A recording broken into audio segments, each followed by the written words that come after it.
ప్రియమైన దేవుని బిడ్డలారా, మీరు వయసులో చాలా చిన్నవారని, తగినంత డబ్బు లేదని, చాలినంత ప్రతిభ లేదని మనము అనుకోవద్దు. మనము పరిశీలన చేస్తే ఆ రోజుల్లో చాలా ధనవంతులైన స్త్రీలు ఉన్నారు. ఆ రోజుల్లో చాలా ప్రభావవంతమైనటువంటి రాణులు ఉన్నారు.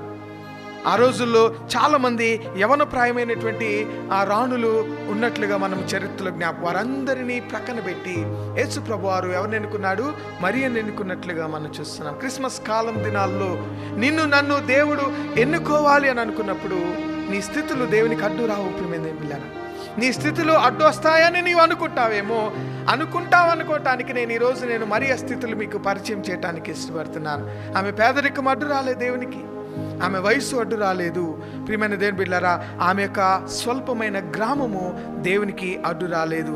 ఆ రోజుల్లో అనేక మంది ధనవంతులైన స్త్రీలు, ప్రభావవంతమైన రాణులు ఉన్నప్పటికీ దేవుడు మరియను ఒక పేద యువతిగా ఎన్నుకుని తన తల్లిగా దేవుడు ఎన్నుకున్నట్లుగా మనం చూస్తుంటున్నాం. ప్రియమైనటువంటి దేవుని బిడ్డలారా, ఎన్నుకోవటానికి రెండు ప్రాముఖ్యమైన కారణాలు ఉన్నాయి మనీరు. ఎందుకనంటే ఆ రెండు కారణాలు, ఒకటి ఆమెలో వినయము, రెండవది ఆమెలో ఉన్న విశ్వాసం ఉంది. దేవుడు గమనించాడు.